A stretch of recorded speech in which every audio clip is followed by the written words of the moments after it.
This is Our Voice 360 podcast, our perspectives, our way.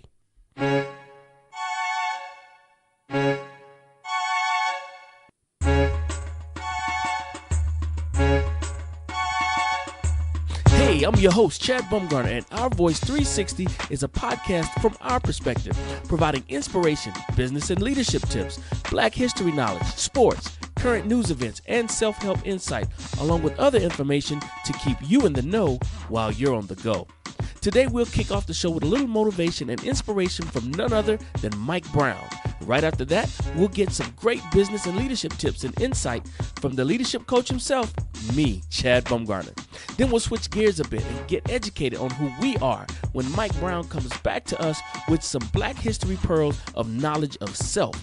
Next up, we'll get our sports commentary and updates with our sports guru, Pete Hunt. Following Pete will be the brilliant and talented news reporter, Fentress Chestnut Fountain, with our current news events information. And rounding out the show will be our main man, Ivan Hunt, with his very own segment, Keep It Moving, showing us how to overcome any obstacles we face in order to gain success in life. Okay, are you ready? Let's go! Hello, everyone. Welcome back to Our Voice 360. It's your man, Mike Brown. Listen, something I think that really needs to be said and understood is this. Never allow your situations or your circumstances at the present moment define who you are as a person. This too shall pass. Always remember that. Just because you go to jail, that does not make you a criminal. So never let what you're going through right now define who you are, what you're able to do, and who you're willing to become. A lot of people will tell you quick, oh, they're never going to be nothing. They're not going to be this, they're not going to be that. And then you look back on it 10 years later and look where you are.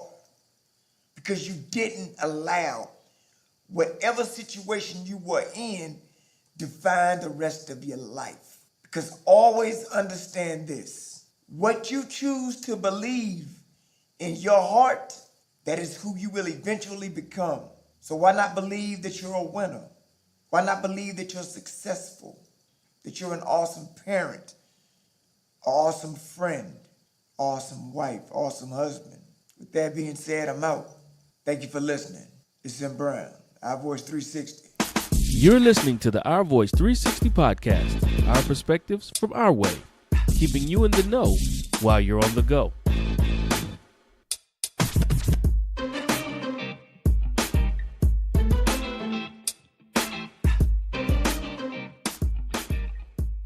Hey everyone, this is Chad Bumgarner with another edition of The Intentional Leader. Listen, are you feared or are you revered? Either way, no one likes a control freak, right? All right, exceptional leaders understand the distinction between influence and intimidation. It's not just whether you make an impact on people, it's the way in which you approach them that is significant. In any given situation, you must be aware of whether your leadership style is soft or hard. Now, a soft approach occurs through encouraging and suggesting, inspiring, cheering, and consulting, motivation, if you will. Hard influence is carried out through setting firm goals and laying down a challenge, insisting and compelling and urging and enforcing. Now, a leader's ability to influence requires versatility in both of these areas of impact. However, for many, it can be a challenge to deliver their message in a positive and balanced way. Problems arise when your attempt to get things done becomes overbearing and perceived as a command and control leadership style. Leaders who favor this approach are usually direct and can be excessively assertive in their communication style. It is possible, however, to lead effectively without being flat out demanding. A direct leadership style may inspire some, but intimidate others. And therefore, they may avoid saying or doing anything that could generate an adverse reaction. So if your people are worried about disappointing you, they may avoid taking risks and share only the information from the quote-unquote win column, therefore downplaying potentially troublesome issues. We don't want that. The secret to managing a disproportionately assertive leadership style is to become more conscious of your emotions and also adopt different ways to communicate. So I beg you to consider the following. Number one, Ask rather than demand. By intentionally using the ask language, you will achieve commitment from your associates as opposed to compliance. More importantly, when someone agrees to your requests, they have more of a personal investment in the situation, more so than if they felt coerced into doing something.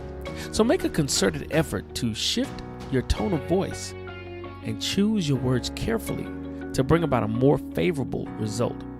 All right. Number 2, learn to let go. Controlling leaders tend to be competitive, viewing the outcome of negotiations through the lens of winning and losing. If you can let go of the notion that everyone has to see things your way, you'll be much more successful in motivating others. Ask your people for their input, strive to be understood, and be mindful of the effect that you have on them. There is no such thing as winning through intimidation if you want to be respected. If your associates view you as a bully, how influential will you be? Now, of course, we're talking about businesses and corporations. This is outside of the mob, so use accordingly. Number 3, talk less, listen more. Assertive leaders aspire to ensure others understand their views and expectations. People likely respect you for being forthright, although they may also try to avoid you for the very same reason. There are abundant benefits to talking less, asking better questions, and listening more. Trust expands, and a deeper, more collaborative understanding of needs and values are established. 4th and finally, check the anger at the door. Assertive personality types tend to have short tempers, and they struggle to understand those with less driven personality traits. More direct leaders may also have a difficulty showing empathy for people who don't stand up for themselves. So, to effectively manage your frustration, practice intentionally diffusing anger before engaging others rather than trying to maintain your composure in real time. Mindfulness meditation is a valuable tool for lowering the volume of your emotions. Another preparation practice is to visualize a potential disagreement or conflict in advance. What advantage would a calmer response provide? Aside from earning more respect from the other party, you will be more receptive to listening to the reasons why the other person may be resisting. When you're caught off guard and you lose your temper, learn to apologize for feeling angry. Now, by recognizing and owning anger by labeling it openly, surprisingly, it will reduce its intensity. You also have the option to postpone or delay an interaction with someone if it isn't feasible to moderate strong feelings in the moment. All right, folks, something to think about. Are you feared or are you revered? Okay? All right, well, that's it for me. This has been another edition of The Intentional Leader. To find out more about me and what I do, please visit my website at www.chadbumgarner.co. You can also hit me on Twitter, as well as check out the video versions of these podcasts on my YouTube channel. Thank you so much for listening to Our Voice 360. And remember, great leadership equals great results. How are you leading?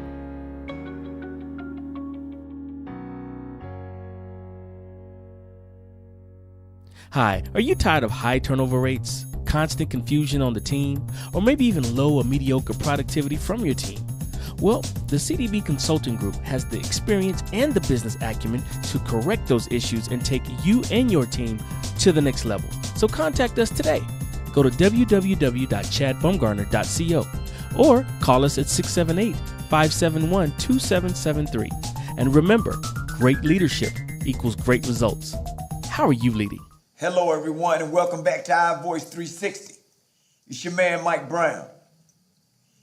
Aretha Franklin was laid to rest after a fitting 5.5-hour tribute to her life, but her legacy will live forever.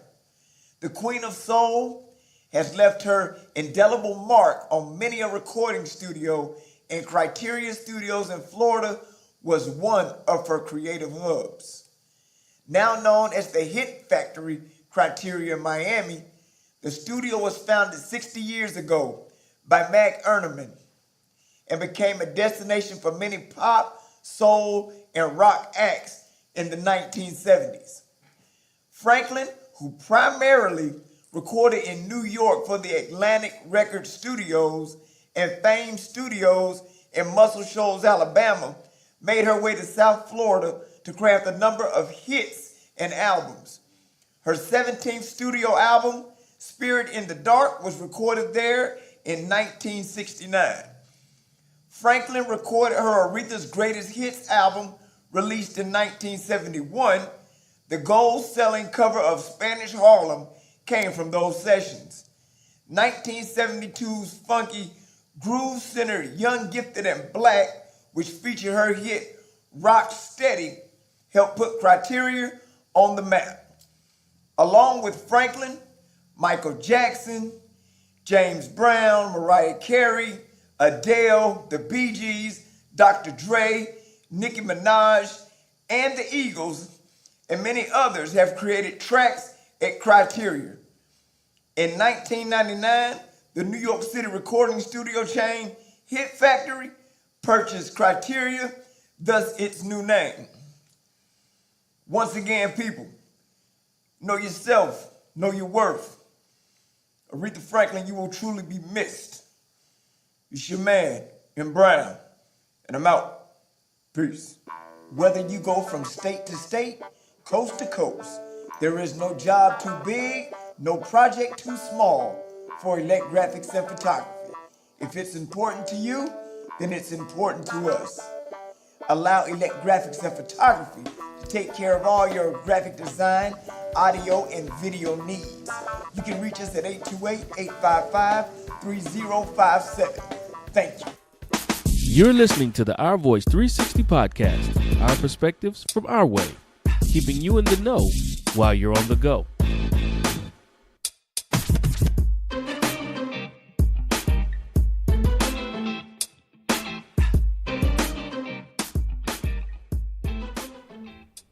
What's good, family? And welcome to the Sports Chronicles. I'm your host, Pete Hunt.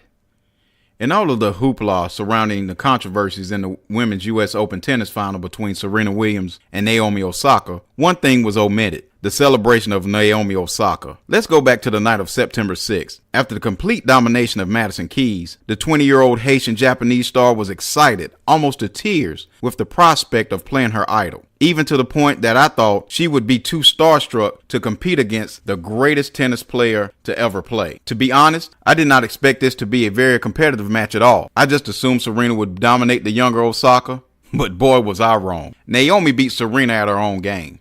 Power. Even before all of the things that transpired between the chair umpire and Serena, Naomi had proven that she belonged on the stage with the bright light shining on her. But as the match progressed, the focus was not on the 20-year-old that was becoming a star right in front of our eyes, but on the issues between the chair umpire and Serena. And as the crowd began to boo and hiss, the joyful expressions that Naomi Osaka had after beating Madison Keys became sad and stoic. Naomi started to realize this was no longer about her beating her idol and becoming U.S. Women's Open champion, but this was going to be about Serena and Serena's actions during the match. The more I watched the match, the more I wanted the match to be over for Naomi's sake. She had played one of the best matches I have ever seen against Serena Williams, but it didn't matter. Her spotlight had already been stolen. After beating Serena, there were no smiles or excitement that should come with winning your first major. It was more like relief. Then came the most depressing trophy ceremony I have ever seen. The disrespect that was shown to Naomi Osaka in that moment was unbearable. Serena should have stepped aside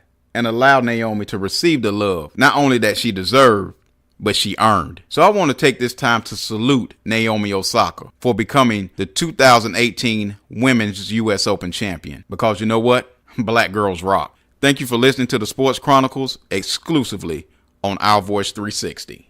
The FPC channel, hosted by yours truly, Ventress Chestnut Fountain, can be seen on any streaming device on your televisions. You can even watch from your phones on any social media platform. News, weather, and entertainment featuring some of today's biggest celebrity interviews. You don't want to miss out. You could also have your own TV show produced by Ventress Productions and Communications LLC to expand your brand or business and get your content seen. Call 828-261-6122 or visit thefpcchannel.com for more information. You're listening to Our Voice 360, our perspectives, our way, keeping you in the know while you're on the go. I'm Ventress, and as always, we'll kick it off with the We Do It Big segment highlighting Black excellence worldwide. Kicking it off with a story out of Riverside, California, where attorney Zulu Ali of the law offices of Zulu Ali in California has been named top 10 criminal defense lawyer and immigration lawyer in the state of California by Attorney and Practice magazine. Specializing in providing attorneys and legal practitioners with insight and advice from other legal professionals, as well as opinions and updates on the latest legal news in a wide variety of practice areas, Attorney and Practice Magazine awards list was created to recognize the achievements of the top 1% of trial lawyers. This Is Us producer, writer Shakuri Tillman joins the Be Me, Be Free Back to School Anxiety Empowerment campaign/movie as the executive producer. According to the National Institute of Mental Health, 38% of teen girls and 26% of teen boys have anxiety disorders, yet data shows that 40% of students with mental health concerns never seek help. So, it launched on September 5th. The Be Me, Be Free campaign encourages youth to share their personal anxiety stories through creative expression, a written essay, poem, video, or song, and a team of mental health professionals led by teen anxiety expert Carolyn Costin will then select one story that will inspire a lifetime original movie, which will premiere in 2019. The Negro League Baseball seeks sponsors to honor the history and memories of past African American baseball players. The Urban Baseball Association Incorporated launched a new professional baseball league on May 25th of this year in Laurel, Mississippi at Wooten Legion Field. The league, in its initial conception, consisted of 4 teams with plans for future expansion. The creation of this professional league is designed to provide family entertainment, promote diversity in the game of baseball, and to honor the history and memories of past African American baseball players, the same as the Negro League Museum in Kansas City, Missouri, and the Negro Southern League Museum in Birmingham, Alabama. A Black inventor has launched an innovative fire extinguisher that works without toxic chemicals. Now, this story is out of California. Lawrence Harge is the inventor of the Knockout 360 fire extinguisher, and unlike traditional fire extinguishers, the Knockout 360 can stop small fires without messy cleanups. It contains no toxic chemicals or odors, making it particularly helpful for those with sensitivities. It uses a special technology to remove heat, so the area is immediately cool to touch. A Black entrepreneur has launched a new streaming platform to showcase independent Black productions.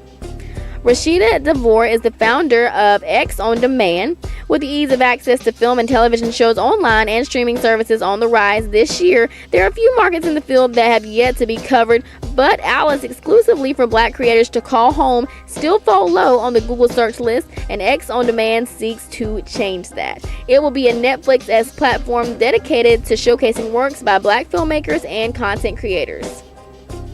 Moving on to our Black History segment. What happened this week, starting off with September 10th, 1990, when one of the funniest African-American sitcoms was born. Fresh Prince of Bel-Air, Will Smith and Quincy Jones' collaboration aired on NBC, kicking off 6 seasons featuring 148 episodes of classic family fun. The show was based around popular 80s rapper Will Smith, who played a fictional character of himself as a street-smart teen from a rough West Philadelphia hood.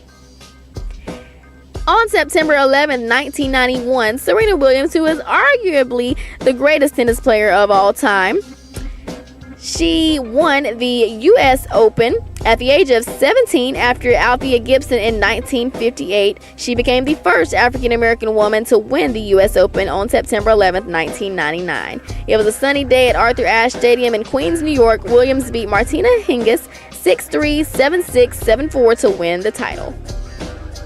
On September 12, 1913, Jesse Owens, track star and Olympic medalist, was born. He won 4 gold medals in Berlin in 1936. One of the most compelling images of Olympic history was in 1936 in Berlin, when Jesse Owens achieved international fame by winning 4 gold medals in the face of Adolf Hitler's position of German superiority. Owens was the most successful athlete at the 1936 Olympics. On September 13, 1996, we lost a hip-hop legend. Rapper Tupac Shakur died of a gunshot wound in Las Vegas, Nevada. He is perhaps one of the most iconic faces and lyricists in hip-hop. A drive-by shooting led to the 25-year-old still unsolved murder, but the story of the rapper's death stems back 2 years earlier. On September 14, 1973, rapper Nazi Nazir Jones was born in Queens, New York. He's considered a living rap legend. The lyricist was born to Fanny Ann and Olu Dara, a blues and jazz musician. He grew up in New York City's notoriously tough Queensbridge housing projects, where he experienced an overwhelming amount of crime and poverty at a young age. When his brother and his friend was shot in 1992, on the same night his brother survived, his friend did not. Nas recognized the incident as a wake-up call. And of course, the rest is history. And that wraps up what went on in Black History this week, and also a wrap-up of the We Do It Big segment highlighting Black excellence worldwide. I will be out of the country actually, for the next 2 weeks, heading to Nairobi, Kenya. First time to the motherlands. Yes, I'm going to Africa, and of course, I will tell you all about my experience in 2 weeks when I get back. But for now, everybody else on the gang will keep you covered, so keep listening to Our Voice 360, Our Perspectives, Our Way, keeping you in the know while you're on the go. Until next time, I'm Ventress. You're listening to the Our Voice 360 podcast, our perspectives from our way, keeping you in the know while you're on the go.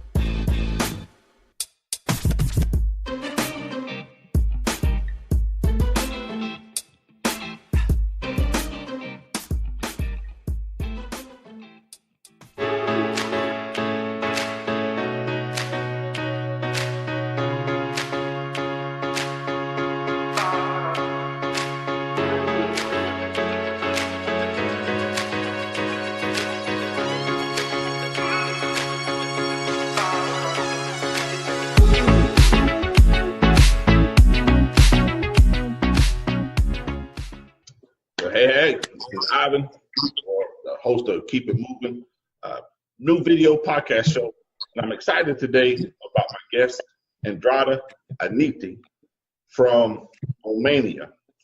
And I met Andrada via LinkedIn. I think she has a good story, but I also am very inspired by some of the initiatives that she's taken and to really try to impact the world in a better way. So say hello, Andrada, to our viewers. Hi, everyone. It's a pleasure to be invited in Ivan's show. Thank you, Ivan, for this opportunity. My pleasure. My pleasure. So I want to jump right in and talk about the value revolution.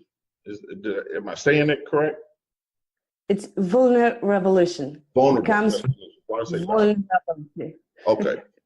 And what exactly is vulnerability? Vulnerability has been thought of as a concept in which we're trying to understand how people think about vulnerability. Mm-hmm.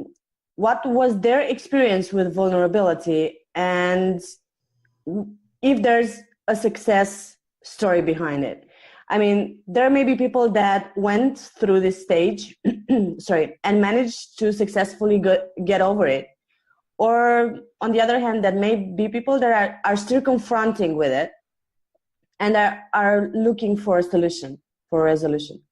So with this, let's try to call it campaign. We're trying to provide a lending help, to lend a helping hand, to people who may need an advice on this topic. And I find that I was fortunate, and I kind of said this in our other show earlier, to be able to start the initiative. And thank you very much for that. Your answers were awesome. I'm a very transparent person, and I believe, much like yourself, that I want to make a positive impact on this world. And I know part of the way for me to do that is to be open and to be transparent. And within that transparency, actually, the word vulnerability, is kind of attached to it. Why is vulnerability so important to you, and what it is that you're trying to achieve through vulnerability? vulnerability is a really important aspect to me because I've dealt with it for such a long time. I mean, my failed marriage took me a long way through it. I've been vulnerable as in, I don't know, I wasn't being actively listened to. I was trying not to hurt the other person, but I was actually hurting myself. Trying not to hurt my kids, but they were continuously being hurt by both of us, both me and my partner. Just not physically, as in mentally, because of the atmosphere that was in the house, right? So on the other hand, I do believe that such as yourself, transparency is one of the best things that people can do, right? Because, we just need to think about ourselves as being human before anything else. I mean, I treat a CEO the same way that I treat a janitor. Right. I think that's the best example that I can give. So transparency, I think that brings up the best in you. Right? Yeah, I'm big on transparency. That's one of the things I've identified as one of my core values is transparency, and it's something that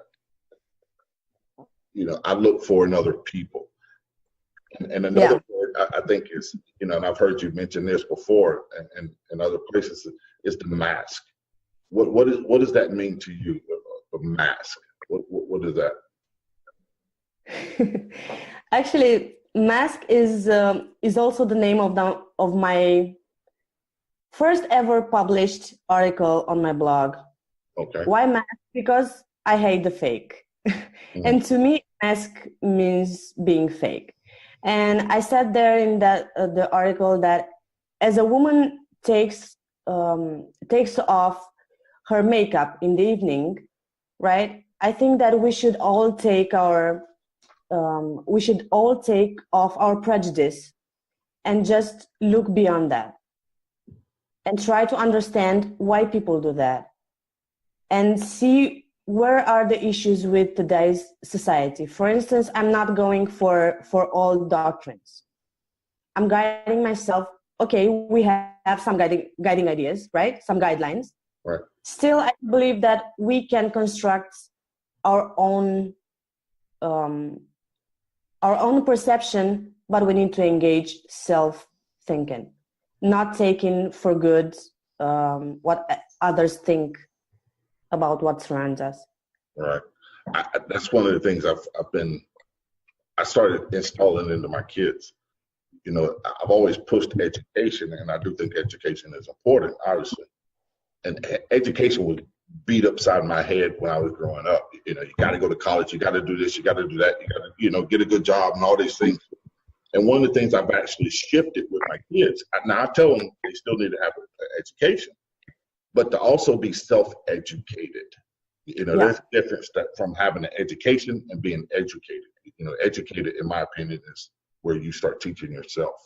What are some of the things that you teach your daughters about vulnerability and listening to yourself, trusting your voice? Well, I'll tell you a short story about that. My elder girl has issues with not succeeding to achieve a result from the first take. So in this extent, I'm trying to make her understand that it's not important how many times you're trying to do a thing, to achieve something, as long as you don't give up. And I'm trying to show her, take a minor example and show her that I've tried at least 5 or 10 times until I achieved that. I think that's the first lesson. Just keep on trying, never give up. If you give up, you're lost from the beginning, right? The other one wants to be first. the youngest one, always wants to be first. Okay, I can relate to the fact that this is this strongly relates to being jealous to the other one. So I'm trying to make them understand that jealousy is no good, and it doesn't matter who's the first, right? As soon as we're humans to the others, it doesn't really matter if I'm the first and I have the biggest car, or you're the first and you have the biggest house. So these are two principles that I'm trying to teach my girls, even though the young one is 4 and the other one, the elder one, is 5 years old. But I think that core values should be taught from early age. So what do you mean then by it doesn't matter who's first? What exactly, what is your message behind that? Treat everyone equally. Be human. And people will always try to help you get where you want. Right.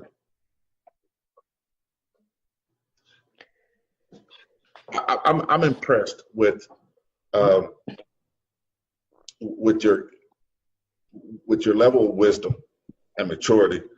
And maturity is probably not the right word, but your level of wisdom, but also your willingness to be open and obviously very,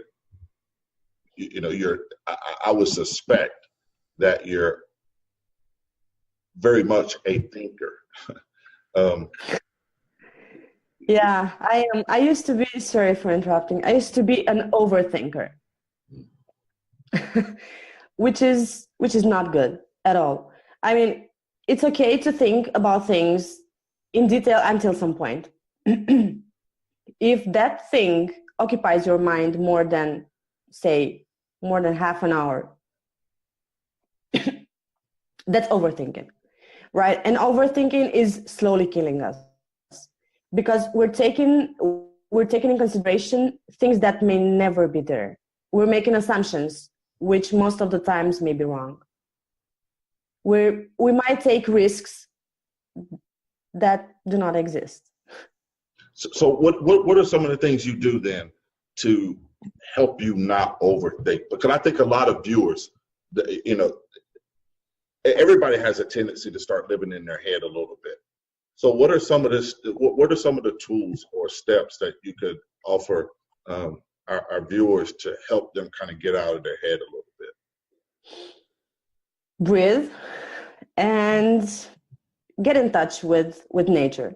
I mean, nature is a real cure to me. I don't get too much time to be there, but each evening I've made this habit that each evening I'm taking the road home by foot. I walk right from the subway to home, which are 15 minutes walk, let's say 15 to 20 minutes walk. Okay. But I do it every evening regardless of the weather outside, regardless of what people think. And I always have headsets, music. Music is what saved my life. Really? Always. Yeah, I'm a music addict. What do you find then by being in touch with nature? What is it? What does that do for you? It loosens up my mind. I mean, during this stroll of mine, this walk of each evening, I'm trying to stop at least 1 minute, right? And I'm trying to find a place where I can breathe. I take in oxygen, clear oxygen, as in, in a city is kind of important to find such a spot. It's Right. kind of impossible, but we're trying to find them. So just sitting down, right, with my music on and maybe look at the skies, for instance, or just admire a flower, or take a gaze at a tree, at a blossom tree, right? At a flowering tree, I'm sorry. If you take this 1 minute of relaxation, let's say, it's some kind of, it's oxygen infusion actually. And thoughts get the chance to put a distance between them for a second. Obviously I've had the chance to interact with you prior to this. And I just keep hearing certain things, and I haven't really asked a question, but I'm gonna ask the question. What do you feel your life purpose is?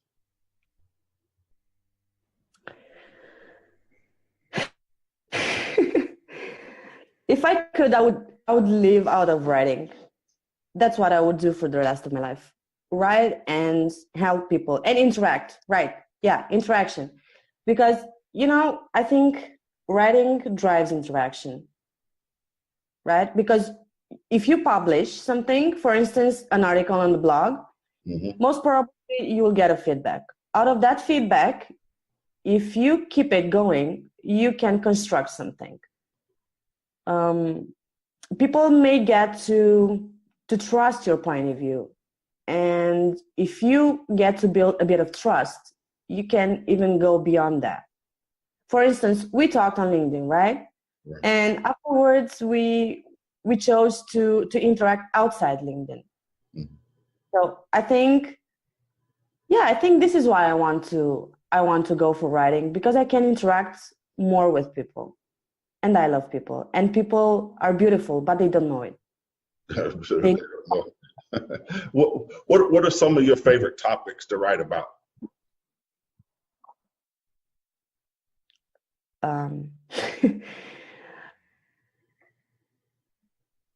My most important tag on my blog is human behavior. So I observe. Most of the time I observe. I have times when I do not speak at all. I just listen, observe, and try to understand why a certain person does that. Right? To give you an example, I came across a post I didn't agree with on LinkedIn one day, which one person was being mocked. But I chose to not let that affect me. I observed. I saw the persons that made the comments, right? If you see something like that, you know how to approach those people in the future. So, you see? It's funny because I actually had a client that I was working with, and that very same concept came up. They were dealing with a new supervisor or whatever, and some things took place that really didn't sit well with my client. And now from that point forward, they knew how to deal with this new supervisor. The new person revealed part of their character. And, right. And so when that takes place, now you know how to interact with people. And that's a big thing about social media too. How do you discipline yourself then to not engage in trolling?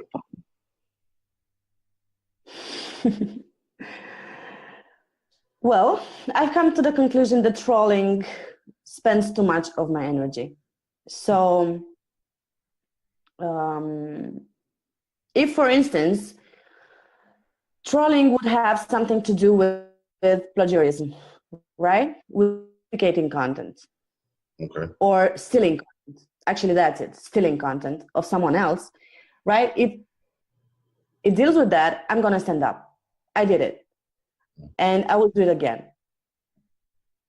Because I think that's actually a life principle. It's not just trolling on social media, it's stealing, regardless that you're stealing a piece of bread or you're stealing someone else's thoughts and work. A theft is still a theft. Right. And I will not let that go. But with trolls, usually, well, I don't actually came so much across to trolls, but as I said before, I've seen situation. I know people that have come across to trolls, but I did advise them to not spend their energy on it. It's not worth it. I mean, that those people are there especially to draw attention to themselves, and they're actually attention to their own character, not yours. Right. And you don't want to alter your character by responding that. Yeah.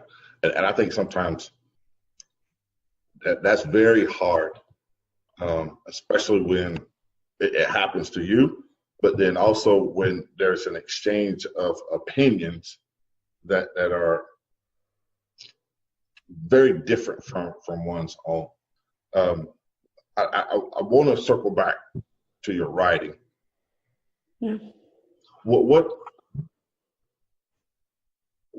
is, and I know what I want to ask, but I just don't know how to really phrase it. Explain to me then, when do you write, and what happens when you start writing? Wow. That's a funny question because I write everywhere, literally everywhere. So I started writing the book last summer. I still didn't manage to finish it, but let's say 60% of it was written in the subway, during my evening walk, in my work breaks, and in the morning, during my morning coffee. So these are the only moments I have the time for writing. So I know you want to become, I know you want writing to be your life, from a financial perspective, right? To be able to gain financial independence through your writing. What are some of the challenges you faced in that endeavor? Time. What do you mean? Well, I do have side hustles, as people call them. After I get home from work and feed my kids, and while I'm trying to catch my breath, I'm doing side gigs. Let's say there's a person that I met on LinkedIn, actually, for which I created a blog, and I'm editing the text for it. But I'm doing that on weekends and after works, after hours, right? When I get home. Right. So this is the most difficult challenge I do face. It's time, because dealing with 2 young kids and a 9-to-5 job and a house to maintain. Right. Right. So this is the greatest challenge. Yeah, time. But I always had nights when I woke up and wrote. There's this only one poem I had, which was written at 3 a.m. in the morning, actually. Really? So, yeah. You want to share the poem? Sorry? I said, do you want to share the poem? I would rather direct our listeners to search for it on my blog. It's called Let's. That's easy. Okay. And it's the only poem in there. Okay. And by the way, everybody, her blog is www.takenofake@.wordpress.com. And if you heard her mention earlier about the mask and her discussing that she don't like fake, she want real people, then I think the name of her blog pretty much reinforces that. Yeah. I want to wrap it up just a little bit, right? Because I want to, taking a lot of your time anyway, and I appreciate you, being on the show. That's okay. What do you want to leave the listeners with? What would you tell our listeners to give them? What words of encouragement or inspiration would you offer? First of all, you need to understand off your mask is a sign of strength, not weakness. I mean, being true to the other people, and first of all, to your own self, it's the best first step that you can ever take, because you will learn on your own self. You'll learn to see, to look for the strength that's within you. And when you find the strength, there will be nothing holding you back to take the next step. So just lay off your mask. Take out of the advice that you receive every day, just take that one bit that you consider to be useful to you. Mm-hmm. Don't take everything for granted. Just think for yourself. Filter each information you get, all the opinions, because most of the time people will just give you an opinion just to give it, right, for the sake of it, right? Yeah. So filtering the information advice. Plus, try to walk a bit, listen to the music, because music is the best cure ever. And I will put them like this: music, and afterwards is writing. And whenever you face a challenge in your life, try writing it.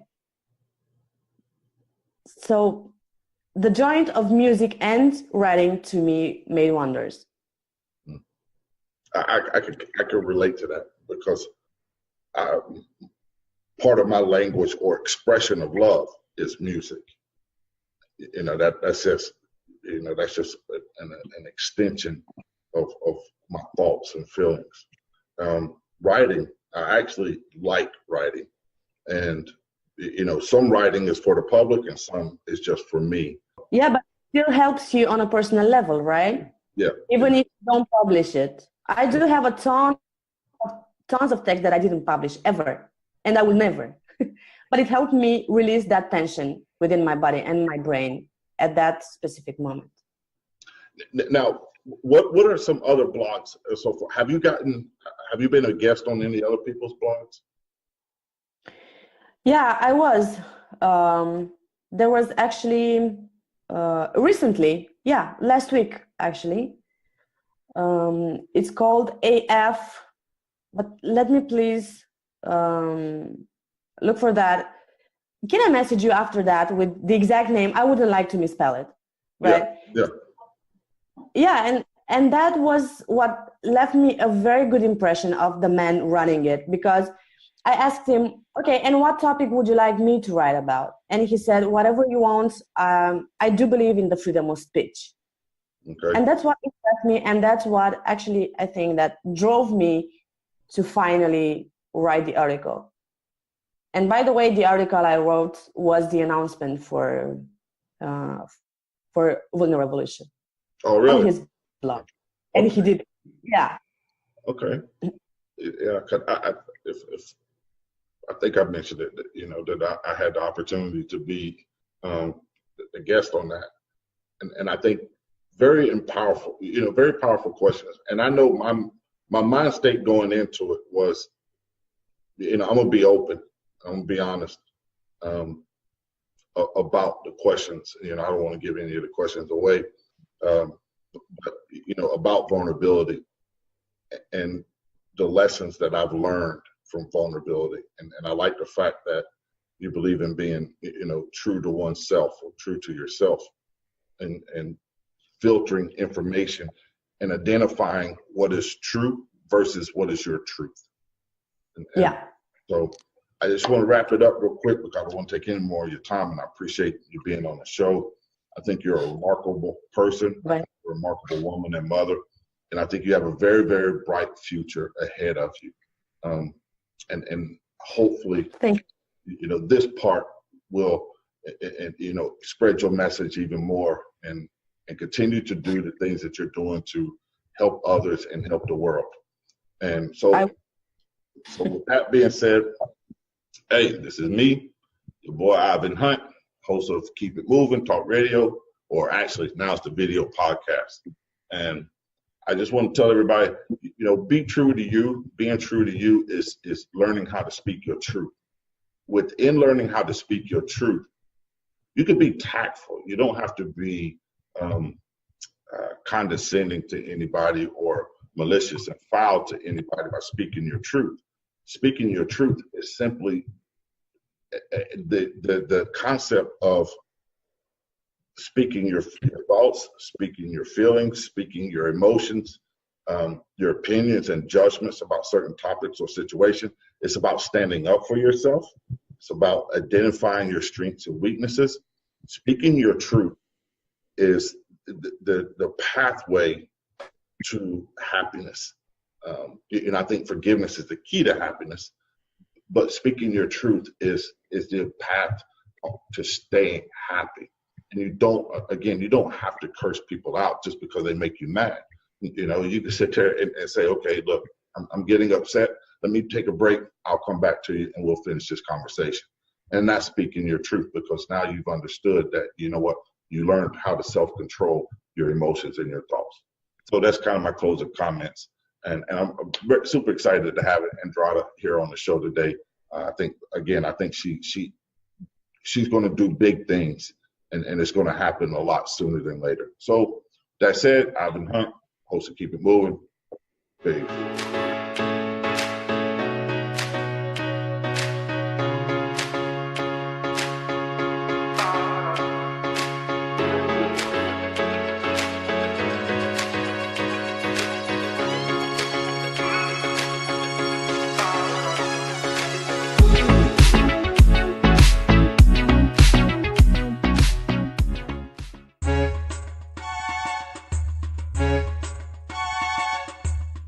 Well, folks, that's it for this week.